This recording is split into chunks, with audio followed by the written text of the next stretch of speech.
Les radars embarqués ne vont sans doute pas être généralisés. Oui, les radars qui se déploient très lentement en raison de problèmes techniques. Un dispositif testé sur les routes normandes, jugé aujourd'hui inefficace. Jean-Jacques Herry. Après un an d'expérimentation, les chiffres sont sans appel. Dans la Manche, par exemple, sur les 3 premiers mois de l'année, ces matériels embarqués n'ont flashé que 965 fois, soit à peine plus de 10 fois par jour.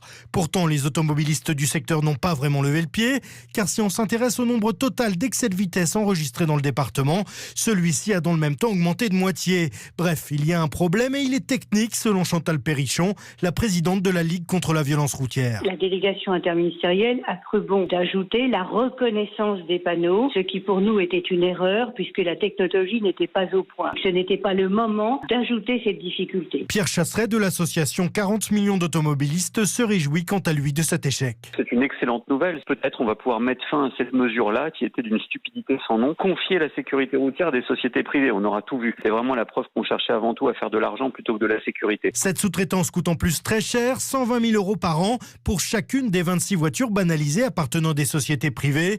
Et au vu du faible nombre de verbalisations, le montant des amendes ne suffit même pas à rembourser cette somme. La généralisation du système ne semble donc plus vraiment à l'ordre du jour. Jean-Jacques Herry pour Europe 1.